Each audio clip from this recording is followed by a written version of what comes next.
Ora bem, já cá estamos na presença do Lourenço Macedo Santos e do Pedro Queiroz, com o tema que nos traz cá é Nós Também Somos Nepal.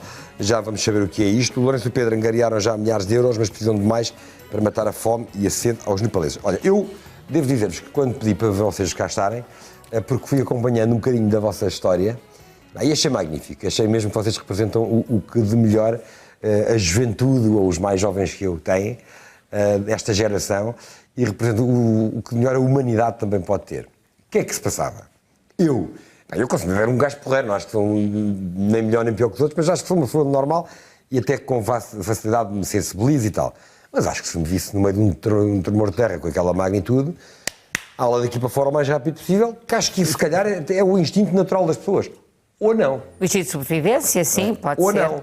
Porque nestas grandes catástrofes que acontecem um pouco pelo mundo inteiro, o tsunami, bem, aquilo que se passa é que a maior parte dos turistas querem voltar às suas casas, ao seu conforto, o mais rápido possível, ou então depois há, de facto, assim, umas espécies de humanos diferentes que boas almas, pela excelência, almas. Não é? Que primam pela excelência, como vós, que estavam lá e que não, nós não podemos sair daqui, temos é que cá ficar, porque estamos de saúde e temos que ficar cá a ajudar. Vamos começar, se calhar, pelo princípio é melhor. Onde é que estavam e o que é que se passou na verdade? O que quiser. Bom dia. Bom dia. Bom dia ao vosso programa. programa. Muito obrigado. Sou o Pedro. Pedro Queiroz. Muito obrigado por nos receberem aqui. Nós é que te agradecemos. De facto, começando um bocadinho por aí, no dia 25 de abril de 2015, o mesmo dia que é muito importante para Portugal também, nós estávamos em Katmandu, tínhamos acabado de chegar algumas horas antes, no dia 24, O que é que portanto vos foi uma levou, coincidência. o que é que vos levou a Katmandu e ao Nepal? Nós somos dois amigos que estávamos a viajar desde o dia 23 de janeiro e tínhamos estado no Sudeste Asiático, fomos à Tailândia, fomos ao Laos, ao Vietnã, portanto é uma zona do mundo muito bonita. Vocês fizeram Estávamos a viajar de mochila às costas e tínhamos decidido viajar durante cerca de 5 meses, porque estamos entre projetos profissionais e tivemos algum tempo na nossa vida, cada vez é mais curto, mas que Claro. tivemos esta oportunidade. E na altura íamos ao Nepal fazer trekking, portanto ao Base Camp Everest, íamos também ao Tibete, que é um dos nossos sonhos e esperamos ainda ir um dia, e tudo aconteceu em poucas horas. Portanto, nós estávamos em Katmandu, capital do Nepal, estávamos no nosso quarto de hotel, que fica num segundo piso, e eram cerca das 11h56 da manhã, que já sabemos a hora e o minuto concreto e tudo. Às 11h56 da manhã começou a tremer a terra, no primeiro segundo não se percebe muito bem o que é que está a passar, imaginem o que era o chão agora começar a tremer, uma coisa É o chão bastante... e tudo à volta, não é? Tudo à volta, Nuno, sim, precisamente. E há O barulho? prédio, muito barulho. Os vidros, as estruturas do prédio a abanar, o próprio chão a fazer o barulho, portanto, era uma coisa que nós desconhecíamos, que não estávamos habituados e aquilo que nós até escrevemos nas redes sociais na altura foi de facto que no primeiro segundo parecia que estava um metro a passar debaixo da terra, um comboio, porque uma pessoa olha logo para o chão, porque começa a tremer. Esse é o primeiro impacto, mas no segundo número 2, apercebemos logo do que é que se está a passar. Portanto, Mas conseguiram conversar um com o outro ou ficaram completamente, Lourenço, em estado de choque, ficaram sem saber o que fazer? Qual foi a vossa reação? Olá, muito bom dia a todos, antes de mais. Nós conversámos sobre onde estava a janela. Porquê a janela? Porque nós estávamos num O hotel era novo, era Era velho. o receio do prédio cair, género, Nós tínhamos a o receio. torre dos 11 de setembro, portanto, as torres gêmeas, era um bocadinho esse o receio. Vocês queriam escapar dali? Nós queríamos escapar, mas não tinha como escapar, porque o prédio movimentava-se muito de forma forte e nós não conseguimos andar. Nós não conseguimos correr, então o que nos ocorreu foi ficar debaixo de uma ombreira da porta e Que é o que esperar. nós ouvimos quando que é o que miúdos, nós- não é? Exatamente. Exatamente. Foi o que nos ensinaram. Então foi o que nós fizemos, mas estávamos a pensar, caso alguma coisa acontecesse, como é que poderíamos sair dali. Então o Pedro falou nas janelas, mas nós estávamos num segundo andar, se nos atirássemos pela janela, provavelmente também não sobrevivíamos. Portanto, a questão ali não havia nada a fazer, era esperar. Rezaram? Se rezámos, eu passou muita coisa pela cabeça. Não sei se foram... Passa mesmo, isso não é um clichê, passa não, mesmo. Não, clichê, passa muita coisa pela cabeça. A adrenalina é muito, muito grande. Eu lembro-me de estarmos os dois agachados, agarrados numa porta que parecia enorme. Voltámos ao mesmo sítio passado 2 ou 3 semanas após o terremoto e era uma porta mínima, mas naquele dia parecia enorme. Eu até perguntei ao Pedro, tipo, como é que nós coubemos aqui os dois nesta porta, nem nos lembrávamos disso. E pronto, mas foi uma situação de aflição e foi o sentimento de o pequenino que nós somos neste tipo de catástrofes. E Que não há nada de facto a fazer. não há nada a fazer, Nada. é esperar, é rezar para que tudo corra bem e esperar. Pensa-se no pai, pensa-se na mãe, pensa-se...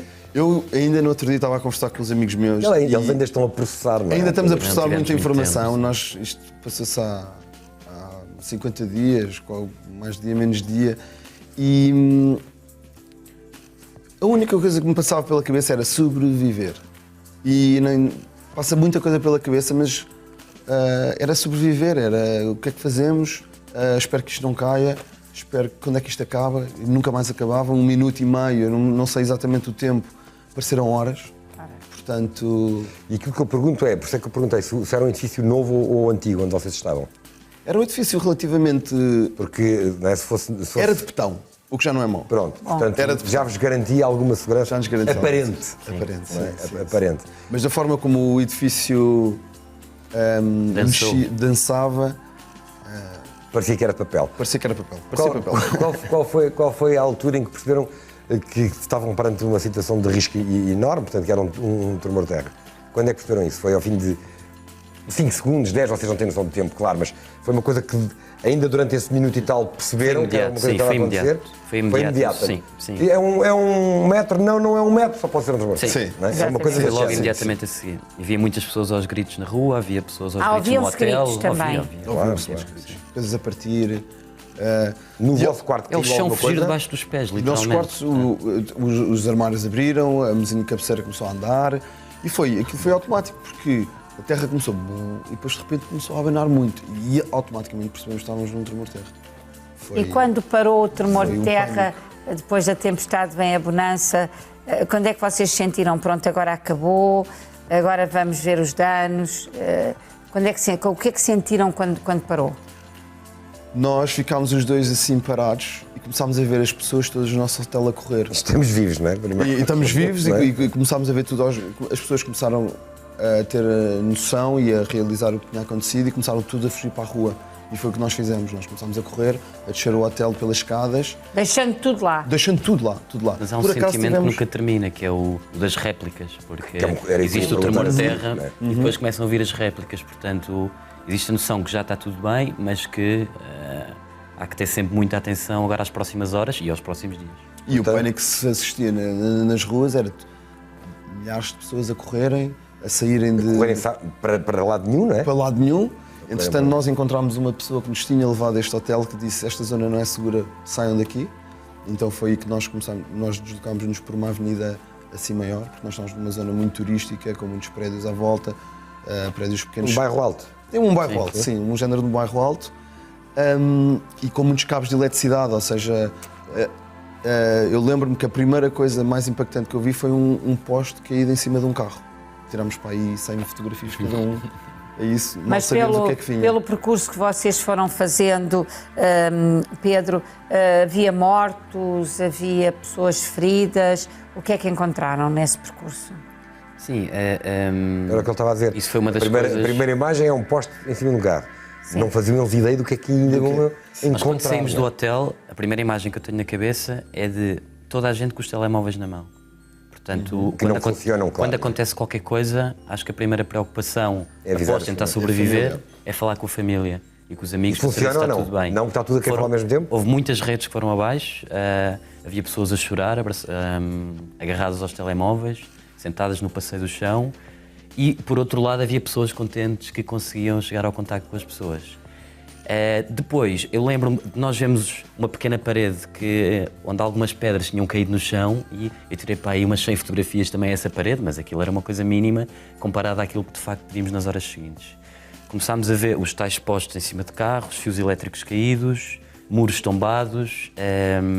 Houve uma altura que foi muito chocante para nós, que foi quando percebemos que estava uma fila de pessoas a retirar tijolos de determinado sítio e tudo aos gritos, havia algum alvoroço naquela zona e foi quando olhámos melhor e estavam 3 cadáveres no chão, entre os quais uma criança e cheios de terra, portanto, isto foi cerca de 45 minutos a seguir ao terremoto.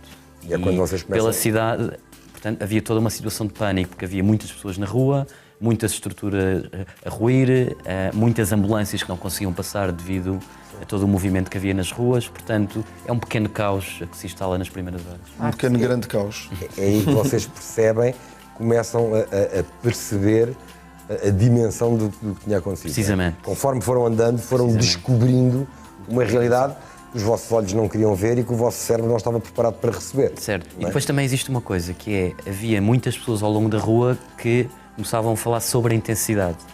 E apesar de nós não termos muitas referências, nunca termos vivido um terremoto anteriormente, quando ouvimos os 7.9, percebemos logo que 7.9 é uma carga grande. E depois viemos também a saber que o sismo ocorreu apenas 15 km abaixo da superfície. O do Haiti, por exemplo, que foi 7.0, ocorreu 100 km abaixo da superfície. Portanto, este foi 7.9, foi apenas 15 km. O povo nepalês, dentro de toda a tragédia, até tiveram muita sorte, porque foi num sábado de manhã, e num sábado, o sábado de manhã, para os nepaleses, é o único dia que eles têm de fim de semana, enquanto nós temos 2 dias, portanto, temos de estar felizes por isso, também muitas vezes, que nos queixamos. Eles só têm apenas um dia de fim de semana, e isto corresponde também ao facto, não apenas Não ao estarem facto em das casa, pessoas não não é? trabalharem, mas as crianças não irem à escola também. Dentro E do tivemos azar, no Haiti que houve cerca de 100 mil mortos, aqui houve apenas 8 mil. Digamos que dentro da desgraça foi o melhor dia. Precisamente. sim. Precisamente. Exatamente. eu digo que dentro do azar o Nepal teve muita sorte. Por ter sido numa hora, por ter sido dia, foi às 11h56, e por ter sido no único dia de descanso que eles têm. Claro. Bom, a verdade, Lourenço, é que vocês partiram para uma viagem que seria uma viagem de cultura e de lazer e de experiências pessoais e acabaram numa viagem humanitária. De repente, o motivo que vos levou a viajar tinha sido completamente alterado e vocês pensaram, agora já não estamos em lazer, agora o que é que vamos fazer? Como é que foi essa viragem? Maia, foi... O nosso primeiro instinto foi sobrevivência, estamos seguros e estamos num sítio com comida e com água. De avisarem a família. Primeiro foi avisar a família. Nós conseguimos avisar a família, ainda era muito cedo em Portugal. Portanto, a minha família soube que eu estava bem antes de ter conhecimento do terremoto. Acho que o Pedro também foi. Nós tivemos um estrangeiro, um turista que estava lá, que nos emprestou o telemóvel. Ucraniano. Nós não tínhamos telemóveis, nós não tínhamos nada. E, portanto, nós conseguimos avisar a família. Portanto, em termos de família, ficou tudo resolvido. Mas depois nós estávamos na tal zona, nós tínhamos um hotel que não tinha staff, o staff fugiu todo. Nós às tantas chegámos ao Foi ver hotel as suas famílias, e A zona não a era pessoa segura. responsável... Esta imagem, esta que estamos a ver agora, é muito. Era a anterior. Esta imagem é muitíssimo reveladora do grau de Foi destruição. logo no não é? segundo dia a seguir ao terremoto. Isso é uma coisa- No terceiro dia e há muitas zonas assim em Katmandu. Muitos prédios. Coisa fortíssima, não é? Fortíssima. Desculpa. Sim, e eu estava a falar de... Quando é que passou de lazer depois de avisarem a para família, missão? Foi sobrevivência, Água e comida. água e comida, e conseguimos, através de uma pessoa que conhecemos, uma espanhola, que nos levou para o consulado espanhol que se situa no hotel onde nós ainda estamos hoje. Portanto, ficámos seguros, sentíamos-nos seguros, tínhamos tudo o que precisávamos. Isso foi o stage number one, foi o primeiro objetivo. O segundo objetivo era recuperar uns passaportes, porque nós íamos fazer o trekking, íamos para o Tibete, precisávamos de vistos e tínhamos entregue os nossos passaportes e ficámos sem passaportes, porque a cidade parou durante 3, 4 dias, 5 dias, 6 dias, estava tudo fechado e não havia comércio, não havia... As pessoas correram para ter com as suas famílias, portanto, nós não tínhamos passaportes e nós não tínhamos como sair do país. Então tivemos... Mas pensaram nisso em sair do país ou O não? nosso hotel fica ao pé deste vídeo. Parou? Isto é impressionante. Parem lá, por Pois é. favor. O Parem nosso lá. hotel fica ali Parem à lá a frente imagem, faz neste favor. momento. Sim. Não sei se está para Desculpa parar. interromper. YouTube não dá para parar. E Pronto, mas é perto disto, sim. então tivemos que recuperar os Parados. passaportes. O hotel é por aqui? Sim. O hotel é para aqui, sim. O hotel onde estamos hoje em dia. É por Onde estão hoje em agora, dia, né? não o do terremoto. Fica ao pé deste cruzamento. Ok. Mas é uma imagem clássica que já temos visto. Pessoas a cair, carros a ir para o lado. E então conseguimos recuperar os nossos passaportes, com muita dificuldade, tenho de vos dizer. Tivemos que pressionar bastante a pessoa responsável da agência para termos os passaportes. Mas lá conseguimos e depois nós tínhamos os nossos pais muito preocupados e os nossos amigos só nos queriam ver fora do país.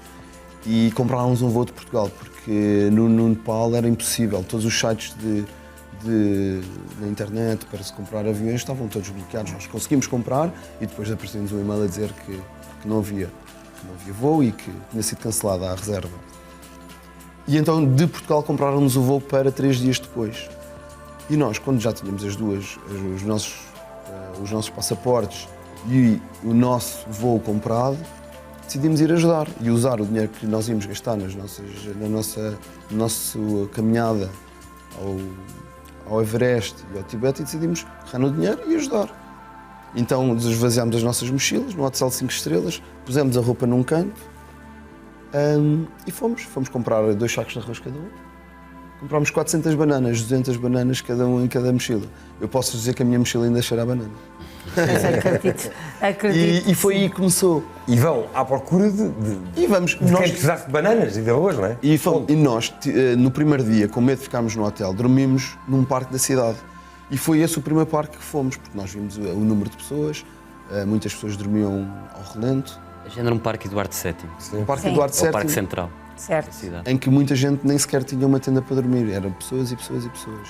Mas eram Centenas de- famílias completas, Pedro, ou eram pessoas dispersas que se tinham encontrado ali do nada? Havia um bocadinho de tudo. Havia grupos de amigos, havia famílias inteiras, havia crianças, havia idosos, havia tudo um pouco. E de várias nacionalidades também. Ali naquele parque, não. Não. Ali naquele parque era Eles e os 2 tugas. E- Exatamente. Vimos no estrangeiro lá. Sim, não me lembro. não me Muito lembro de típico, ver. não é? Os dois Este hotel que o Lourenço falou, entretanto, e outros hotéis da cidade, este era um hotel de 5 estrelas, porque nós não estávamos lá hospedados, obviamente, não tínhamos fundos para isso, mas é onde está o consulado espanhol. Certo. É a mesma estrutura lá em Katmandu. E nestes locais, nestes hotéis, é que se encontravam muitos estrangeiros em trânsito para o aeroporto. E, portanto, nós éramos dois deste tipo de pessoas que estávamos em trânsito para o aeroporto. E foi aí que começámos a ajudar. Portanto. Mas acabaram de ficar lá quantos dias? Fizeram a vossa viagem ou continuaram lá? Nós, Ainda hoje continuamos lá. Eles lá estão. Nós estamos em Lisboa agora, mas nós vamos voltar para o Nepal no dia 25 de 25, junho. vocês estão cá de passagem. Exato, e vamos para este hotel. E foi quando nós começámos a ajudar. Isto, por acaso, é uma história que não se conhece muito. Quando nós começámos a ajudar sozinhos os dois, portanto, tal como o Lourenço mencionou, a irmos de táxi, a irmos comprar arroz, a pôr-nos bananas nas nossas mochilas. Para entregarem às pessoas, não é? Exatamente. Houve um dia que nós aparecemos Qual era na o vosso televisão. critério, desculpa? Qual era o critério de dádiva? As pessoas faziam fila. Não havia portanto, critério. Não havia critério. Era As pessoas estendiam fila. as t-shirts, nós punhamos o arroz aqui em cima. Um bocadinho de arroz. Dámos uma banana. tínhamos uma medida como... Vai que meio quilo de arroz por pessoa. Sim. E ninguém depois às tantas vos- começámos a evoluir. Estas Foi- pessoas, uma vez que vocês não estavam protegidos, não os queriam, porque o desespero leva a isso, não é a maldade, é o desespero. Não os queriam roubar as coisas. Isto está a fases. O primeiro dia teve 3 fases.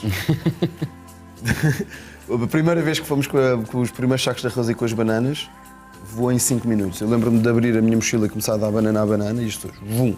Só começava a abrir a mochila toda e comecei a dar passos para trás para não me atropelarem. Aí aprendemos a nossa primeira lição de ajuda humanitária. A segunda, imediatamente voltámos para as compras, porque vimos o que estava a passar. E na segunda vez chegámos ao parque, fomos ter com os militares e organizámos os militares para nos organizarem uma fila como deve ser. Boa. E foi aí que tudo começou. Mas isto foi impressionante, porque nós no primeiro dia, eu nem tenho formação militar, nem nada parecido, mas nós estávamos literalmente a comandar o exército ali, a comandar dizer, o exército. organiza-se aqui a fila, tu tens de ficar aqui, tu tens de ficar aqui. Queremos um porque, de espaço facto, entre pessoas. Se não houvesse este controle, e até pessoas que voltavam para o final da fila, era completamente impossível distribuir. Muito bem, temos 2 minutos para nos explicarem como é que nós todos vos podemos ajudar agora. Ok. Porque vocês precisam de ajuda também, não é? Nós precisamos de Vocês muita precisam ajuda. de ajuda para ajudar. Exatamente. Esse é o nosso mote. Ajudem-nos a ajudar, é isso que eu estou sempre a dizer. E apesar de já não se falar muito no Nepal, o Nepal agora mais do que nunca precisa de nós e precisa da nossa ajuda. E apesar de nós já termos ajudado muitas pessoas, há muito mais. Nós falamos em cerca de 50 mil pessoas que já ajudamos. O Nepal tem 30 milhões, ou cerca de 27 milhões. Há muita gente sem casa, vêm as chuvas, com as chuvas, com o lixo que está acumulado nos parques da cidade. Vem as doenças. Vêm as doenças, há muita gente sem teto, não tem onde dormir.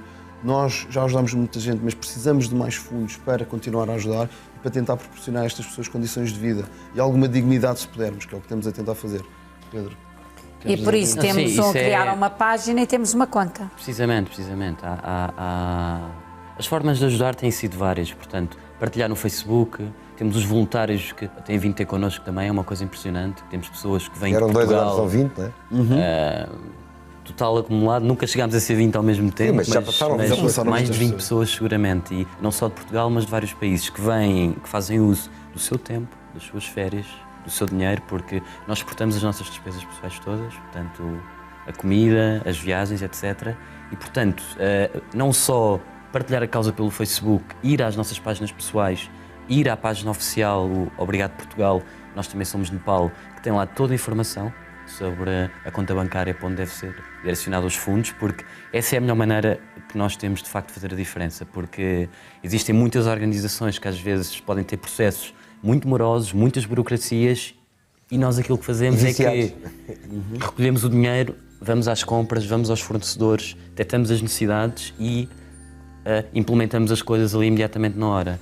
Isto é excelente porque nós conseguimos criar, de facto, uma relação de proximidade ali com as pessoas e sabemos o nome delas, sabemos quais é que são efetivamente as necessidades, voltamos no dia a seguir, em vez de ser uma mera entrega de um saco de arroz, portanto, criamos Meus laços com as queridos, pessoas é um também. trabalho realmente notável, Olha, que muito nos impressiona. Sim, o que nós podemos oferecer neste momento é, este grupo Cofina é muito grande, como sabem, com muitos meios de comunicação. Estamos inteiramente à vossa dispor. Já nos apoiaram, entretanto. Muito obrigado. O Correio da Manhã noticiou muito também. Para Obrigado. tudo que necessitarem, continuaremos. tudo o que necessitarem, estejam. Esta também é a vossa casa, quando quiserem vir cá conversar connosco, não precisam pedir autorização, é só entrarem e sentarem-se, porque de facto tenho um orgulho gigante em ter conhecido duas pessoas como vós ao fim de tantos anos de televisão. Muito obrigado. E Muito contem, obrigado. contem com a nossa ajuda. Muito obrigada aos dois.